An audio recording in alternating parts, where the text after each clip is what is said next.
번째 누구에 대해서 먼저 하는 거냐? 첫 번째 태조에 대해서 하는 거예요. 자, 누구에 대해서 하는 거라고요? 태조. 자, 태조는 여러분, 자, 첫 번째로 그 EBS 교재 순서들을 얘기해 볼게요. 뭘 안정시켜야 돼요, 여러분? 뭘 안정시켜야 되니? 민생 안정시켜야 돼. 왜? 신라와의 싸움, 백제, 후백제와의 싸움을 해서 계속 한반도가 전쟁 상태였지, 그지? 그러다가 이제 고려라는 나라가 됐어. 그러면 그 전에 통일신라 시대 때 사는 것보다 훨씬 좋지 않니? 이런 걸 보여줘야 될 거 아니에요. 그죠? 그러면 백성들에게 야, 너네 고려가 되니까 참 좋지. 이거 확실하게 보여줄 수 있는 방법은 세금 깎아주는 거예요. 그래서 여러분 그 옆에 보시면 조세를 뭐 했다고 됐어요? 인하했다. 그래서 여러분 어느 정도 인하했다고 얘기하냐면 약 10분의 1 정도. 생산량의 10분의 1 정도.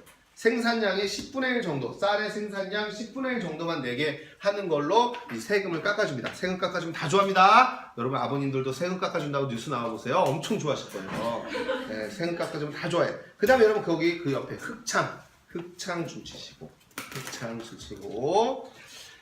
그 다음에 여러분 두 번째, 이 태조는 누구와 같이 갈 수밖에 없어요? 호족들과 같이 갈 수밖에 없잖아요. 그죠? 그러니까 호족들한테 잘해줘야 될 거 아닙니까? 그러니까 호족들에게 잘해주고 근데 또 호족한테 너무 잘해주면 얘네들의 권력이 또 어떻게 되니?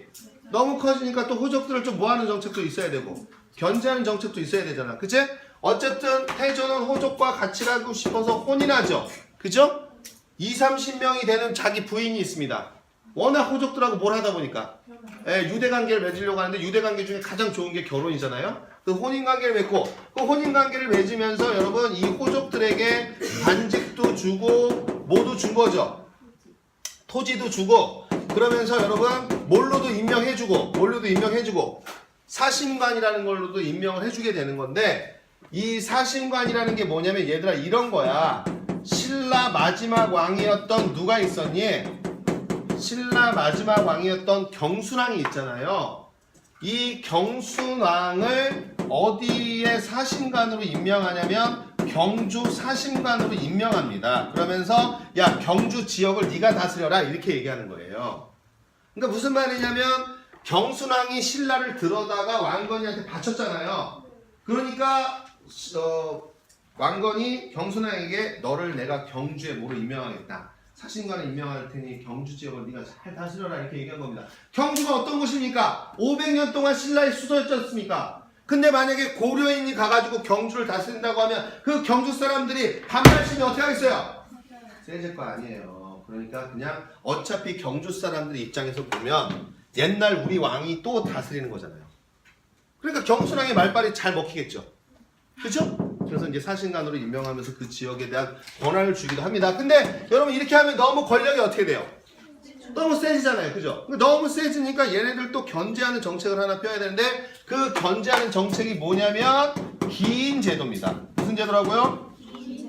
네, 기인 제도라는 거예요. 무슨 제도라고요? 네, 기인 제도입니다. 기인 제도입니다. 근데 요게 여러분 뭐랑 연결되느냐? 요 기인 제도가 그냥 나온 게 아니에요. 이게 그냥 나온 게 아니라 통일신라 시절에는 무슨 제도라는 게 있었어요? 상수리 제도라고 해가지고 요거를 꼰딴 거죠. 그죠? 그래서 여러분 어떻게 하는 거야? 네 아들을 개경에 데려다가 교육을 시키라고 얘기하는 거야. 인질이죠, 인질. 그죠? 호족대 인질. 그래서 만약에 갈라리 일으키면 어떻게 모르겠다는 거예요?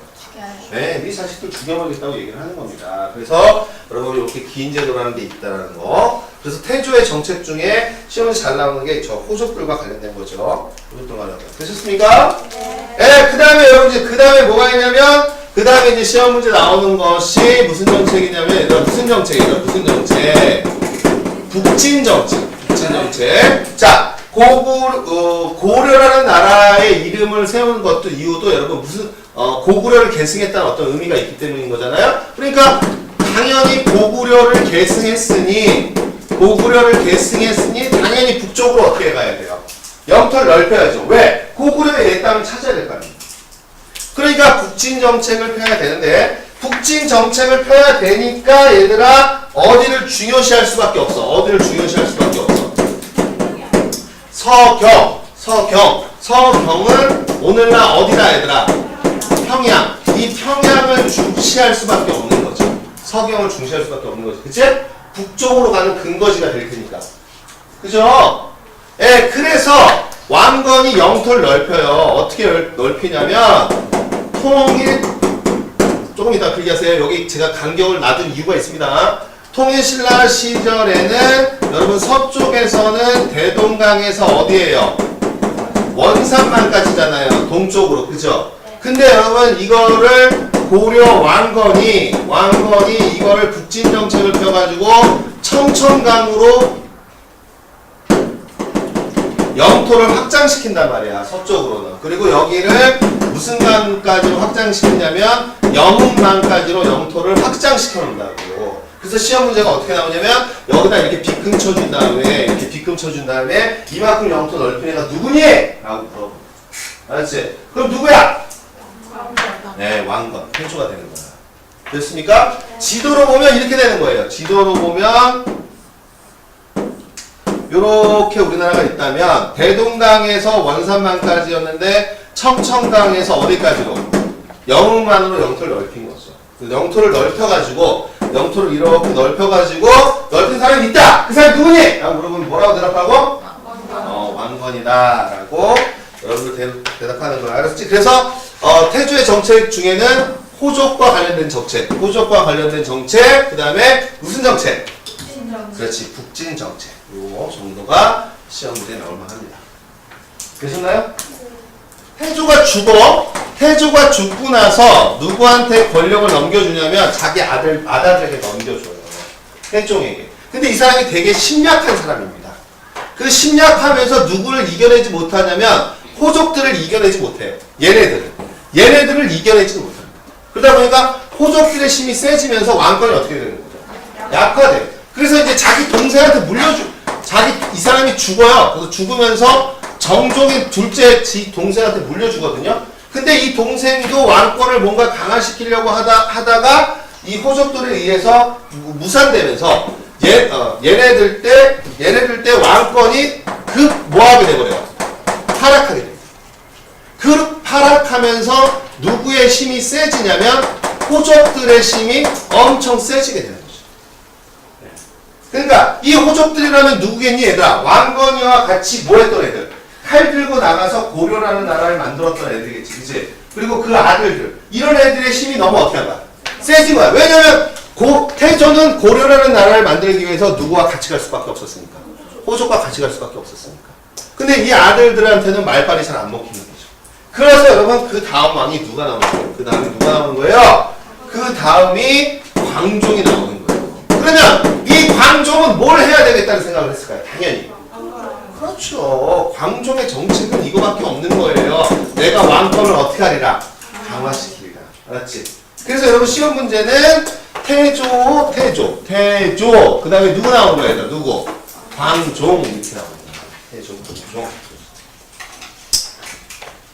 됐습니까? 네. 그래서 여러분 광종은요 초기에 납작 엎드렸습니다. 납작 엎드려서 호족들의 얘기를 다 해줘요. 다 들어줘요. 한 7년 동안 다 들어줍니다. 그러니까 여러분 얘네들이 어떻게 했겠니? 방심했겠죠. 그죠? 그러면서 얘 거의 호구야, 호구. 우리말 어떻게 해줘? 우리말 다 들어주는 거 아니야. 그러면서 이제 하고 있을 때 이 광종이 이제 호족들이 이제 방심을 좀 했다 싶을 때 딱 꺼낸 게 뭐냐면 아까 봤던 무슨 법이야? 무슨 법? 노비안경법. 이거 반대하기가 어려워야 된다. 정치는 이렇게 해야 되는 거야. 알았지? 노비안경법이 뭐니? 불법적으로 양민을 노비화시킨 애들을 찾아서 어떻게 하겠다는 거예요? 양민으로 다시 복권시켜주겠다는 얘기지, 그치? 그러면 그거 반대하면 우리 집에 뭐가 있다는 얘기예요? 불법적으로 노비를 내가 양민을 불법적으로 노비를 데리고 있다, 이 얘기밖에 안 되는 것이, 그치? 그러니까 여러분 반대하자니 내가 그런 놈인 거고, 안 반대하자니 내 경제적 기반이나 군사적 기반이 어떻게 될 것이고 약화될 거고 상당히 진퇴양난인데 누구의 얘기를 들어줄 수밖에 없어요? 왕의 얘기를 들어줄 수밖에 없어요. 이걸 반대하기 어려운 거예요. 너 왜 반대하는 거야? 아니 불법적으로 노비가 되는 찾아준다는데 거기 노비 있어? 불법적인 노비 되면 여러분 그 사람이 말할 수가 없죠. 정치는 이렇게 해야 되는 거예요. 거절할 수 없고 안전한 명분 이런 게 있어야 돼요. 그래서 여러분 호족들의 기반을 어떻게 하느니? 완전히 호족들의 기반을 이제 조금씩 무너뜨리는 겁니다. 그 다음에 또 한 게 뭐냐? 그 다음에 한 게 뭡니까? 그 다음에 한 게 과거제도. 과거제도. 이걸 누가 건의했어요? 쌍기라는 애가, 중국에서 온 쌍기라는 애가 건의를 합니다. 과거제도를 해라. 이렇게 얘기를 하죠. 과거제도. 그래서 이것도 여러분 호족들이 반대하고 이것도 호족들이 반대하고 싶지만 반대할 수 있는 명분이 없어요. 왜냐하면 능력 있는 애를 뽑아서 국가 관리로 쓰겠다는데 어떻게 그걸 반대할 겁니까? 사실은 반대하고 싶어요. 왜냐하면 얘네들이 관직을 좀 갖고 있었으니까. 자, 보세요. 아버지가 공신이에요. 아버지가 공신이고 여기 호족들의 힘이 세졌지 않습니까? 그래서 자기 아들을 관료를 시키는데 왕 광종이 시켜준 게 아니라 누가 시켜준 거예요? 자기 아버지가 시켜준 겁니다. 그럼 그 관료들은 호족들의 권력을 강화시키려고 노력했겠지, 그지? 근데 과거 시험에 합격한 애는 누가 뽑아준 거야? 그렇지, 왕이 뽑아준 거잖아. 그럼 걔는 누구에게 충성을 다했어? 왕에게 충성을 다하는 거지. 그지? 그러면서 야, 시험 봐서 능력 있는 애 뽑겠다는데 어떻게 하는 거야? 라고 얘기하면서 여러분, 이 광종이 노린 건 신구의 교체입니다. 이제 과거 시험으로 뽑힌 애들은 나의 편이 돼줄 거 아니에요. 그죠? 그리고 이제 얘네들을 쫓아낼 수 있는 명분이 되는 거죠. 그리고 나서 여러분, 그리고 나서 호족들 죽여버리는 거예요. 무서운 아버지. 자기의 속내를 7년 동안이나 감추고 있다가 서서히 왕권을 강화시키는 정책을 피다가 내 권한이 강화됐다 싶으니까 어떻게 되버린 거예요? 죽이면서 정리해버리는 겁니다. 예, 이제 태조와 같이 했던 공신이나 이런 애들 다 어떻게 해버리겠다? 싹 죽여서 정리한 광종이 이거 했다. 광종하면 무조건 요 3개. 아, 이거 2개. 특히 2개. 얘들아, 시험에서 잘 나오는 거. 뭐라고? 노비안검법. 그 다음에 무슨 제도 했다? 얘들아, 무슨 제도 했다? 네, 과거제도 했다. 누가 오냐면 성종이 옵니다. 그 다음에 누가 온다고요? 성종. 왜 이룰성이냐면요. 이 사람이 통치체제를 다 완비했기 때문에 이룰성자를 주는 거예요. 조선시대 성종도 통치체제를 완비했기 때문에 이룰성자를 주는 거야. 그래서 이제 성종 때 통치체제를 완비하는데 성종 때 시험 문제 나오는 게 이거예요. 성종 때 시험 문제 나오는 건 최승로의 시무 몇 조 얘들아? 네, 최승로의 시무 28조. 요게 항상 제시되면서 여러분들한테 물어보는 겁니다. 그래서 제가 미리 사료 봤죠. 그죠? 미리 그 사료를 봤죠. 그 2가지, 지방간을 파견했다는 거. 그 다음에 불교는 몸을 다스리는 것이요. 유교는 나라를 다스리는 거다. 이거 나오면, 아, 최승로의 뭐구나. 시무 28조다. 그럼 머릿속에 누가 떠올려야 돼? 그렇지, 성종을 떠올려야 돼. 성종. 이 성종 물어보려고 하는 거구나. 이렇게 여러분들이 떠올리면서 성종 때는 거기 줄치면 되더라. 이성육부 시스템을 만들어. 무슨 시스템을 만든다고 얘들아? 네, 이성육부 시스템을 만들었을 뿐만 아니라 지방에 뭘 설치했어요? 얘들아? 지방에 뭘 설치했니? 12목이라는 행정구역을 설치한 거야. 12목이라는 행정구역을 설치하고 거기에 누굴 파견한 거야? 지방을 파견한 거야. 우리 이미 사료를 봤습니다. 그죠? 그래서 여러분 성종 물어볼 때 가장 시험 문제에서 많이 물어보는 게 12목을 설치하고 특히 뭘 파견했다? 지방관을 파견했다. 물론 그 옆에 모두 만들었다고 돼 있어요. 여러분 모두 만들었다고 돼 있어요. 모두 만들었다고 돼 있니? 국장감이라는 최고 교육기관도 만들었다고 돼 있지, 그치? 근데 어쨌든 그래도 성종하면 시험 문제에서 자주 물어보는 것이 12목 지방관이 파견됐다. 이렇게 되는 겁니다.